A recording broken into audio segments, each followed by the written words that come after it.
இன்று வேதம் வாசித்தீர்களா? வாசிக்கலாம் வாங்க. மத்தேயு 3ஆம் அதிகாரம். அந்நாட்களில் யோவான் ஸ்நானன் யூதியாவின் வனாந்தரத்தில் வந்து, மனம் திரும்புங்கள், பரலோக ராஜ்யம் சமீபித்திருக்கிறது என்று பிரசங்கம் பண்ணினான்.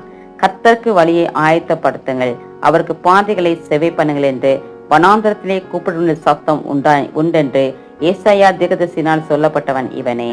இந்த யோவான் ஒட்டகமயிர் உடையை தரித்து தன் அறையில் வார்க்கச்சையை கட்டி கொண்டிருந்தான். வெட்டுக்கிளியும் காட்டுத்தேனும் அவனுக்கு ஆகாரமாயிருந்தது. அப்பொழுது எருசலேம் நகரத்தாரும் யூதேயா தேசத்தார் அனைவரும் யோர்தானுக்கு அடுத்த சுற்றுப்புறத்தார் யாவரும் அவனிடத்திற்கு போய் தங்கள் பாவங்களை அறிக்கையிட்டு யோர்தான் நதியில் அவனால் ஞானஸ்நானம் பெற்றார்கள்.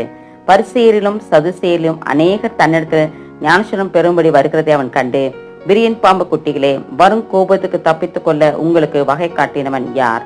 மனம் திரும்புதலுக்கு ஏற்ற கனிகளை கொடுங்கள். ஆபிரகாம் எங்களுக்கு தகப்பன் என்று உங்களுக்குள்ளே சொல்லிக் கொள்ள நினையாதிருங்கள். தேவன் இந்த கல்லுகளினாலே ஆபிரகாமுக்கு பிள்ளைகள் உண்டு பண்ண வல்லவராய் இருக்கிறார் என்று உங்களுக்கு சொல்கிறேன். இப்பொழுதே கோடரியானது மரங்களின் வேர் அருகே வைத்திருக்கிறது. ஆகையால் நல்ல கனி கொடாத மரமெல்லாம் வெட்டுண்டு அக்னியிலே போடப்படும். மனம் திரும்புதலுக்கென்று நான் ஜலத்தினால் உங்களுக்கு ஞானஸ்நானம் கொடுக்கிறேன். எனக்கு பின் வருகிறவரோ என்னிலும் வல்லவராய் இருக்கிறார். அவருடைய பாதரட்சிகளை சுமக்கிறதற்கு நான் பாத்திரன் அல்ல. அவர் பரிசுத்த ஆவியினாலும் அக்னியினாலும் உங்களுக்கு ஞானஸ்நானம் கொடுப்பார். தூற்றுக்கூடை அவர் கையில் இருக்கிறது. அவர் தமது களத்தை நன்றாய் விளக்கி தமது கோதுமையை களஞ்சியத்தில் சேர்ப்பார். பதரையோ அவியாத அக்னியினால் சுட்டெரிப்பார் என்றான்.